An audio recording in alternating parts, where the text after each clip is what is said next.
రాజ్యసభలో కాళేశ్వరంపై లక్ష్మణ్ ప్రశ్న. 1,00,000 కోట్ల ప్రజాధనం వృధా చేశారన్న సిఆర్ పాటిల్. సిబిఐ విచారణ చేయాలన్న అనిల్ యాదవ్.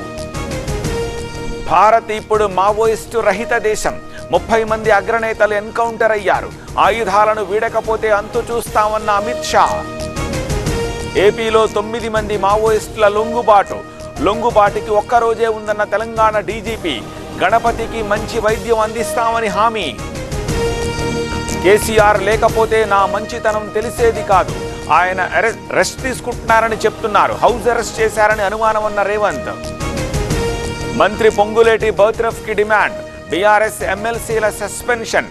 మంత్రి అవినీతిపై గవర్నర్కి కేటీఆర్ ఫిర్యాదు. ఉద్యమకారులు లేకపోతే సీఎంలు మంత్రులు లేరు. ఉద్యమకారులను ఆదుకోవడం ప్రభుత్వం బాధ్యత. హామీలను నిలబెట్టుకోవాలన్న విజయశాంతి. తెలంగాణ అసెంబ్లీలో సన్నబియ్యం దావత్. స్పెషల్ లంచ్లో పాల్గొన్న సీఎం, మంత్రులు, ఎమ్మెల్యేలు. రేషన్ షాపుల్లో సన్నబియ్యం పంపిణీకి ఏడాది. అమరావతిపై తీర్మానం చేశాం. హైదరాబాదు, చెన్నై కంటే గొప్పగా అభివృద్ధి చేస్తాం. చట్టం వచ్చాక ఎవరూ కదిలించలేరన్న సీఎం. అసెంబ్లీలో తీర్మానం ఎందుకు పనికిరాదు. రాజధానులపై నిర్ణయం రాష్ట్రాల ఇష్టమన్న బొత్స. మళ్లీ అదే తప్పు చేయొద్దన్న ధర్మాన. మూలపేట పోర్టును 70% పూర్తి చేశాం. వైసీపీ క్రెడిట్ చోరీకి ప్రయత్నిస్తోంది. అమరావతిపై వైఖరేమిటో చెప్పాలన్న అనిత. నాయుడుపేట సీఎం సభ ఫ్లాప్. జగన్పై విమర్శలు తప్ప మరొకటి లేదు. జగన్ కట్టిన ఇళ్లను సీఎం పంచుతున్నారన్న కాకాణి. ఏపీ రాజధాని అమరావతిలో హై అలర్ట్. విద్రోహక చర్యలకు పాల్పడితే కఠిన చర్యలు. 6 చెక్పోస్టులు ఏర్పాటు చేశామన్న ఎస్పీ. ఎమోషనల్ డైలాగుల వల్ల ఉపయోగం లేదు. భూములిచ్చిన రైతులకు న్యాయం చెయ్యాలి. మాజీ ఎంపీ విజయసాయిరెడ్డి ట్వీట్. పండుగ రోజు నాపై దాడికి యత్నించారు. రామాలయాన్ని ఖచ్చితంగా కడతాం. దమ్ముంటే హర్షకుమార్ రావాలన్న రఘురామ. టిడ్కో ఇళ్ల పంపిణీలో ప్రోటోకాల్ రగడ.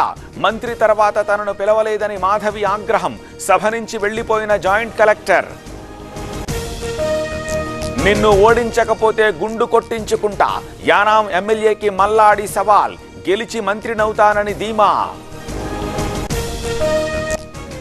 గాజువాక మౌనిక హత్య కేసు నిందితుడిపై దాడి.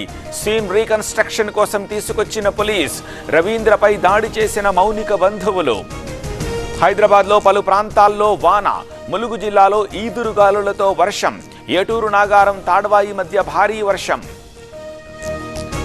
హైదరాబాద్లో గ్యాస్ సిలిండర్ల ముఠా అరెస్ట్. హోటళ్లు, రెస్టారెంట్లకు డబుల్ రేట్లకు అమ్మకాలు. 300 సిలిండర్ల సీజ్. 10 మంది అరెస్ట్. దేశంలో ఎల్పీజీ, పెట్రోల్ కొరత లేదు. రేపు హర్మూజ్ నుంచి ఎల్పీజీ నౌకలొస్తున్నాయి. బ్లాక్ మార్కెటింగ్ నిరోధిస్తున్నామన్న కేంద్రం. కొనసాగుతున్న రూపాయి పతనం. ఆల్ టైమ్ కనిష్టానికి రూపాయి. డాలర్తో రూపాయి మారకం విలువ $95.12. ట్రంప్ మోదీని అవమానిస్తున్నారు. మోదీ కెరీర్ని ఎప్పుడైనా దెబ్బతీస్తానంటున్నారు. అమెరికాలో అదానీపై కేసుందన్న రాహుల్.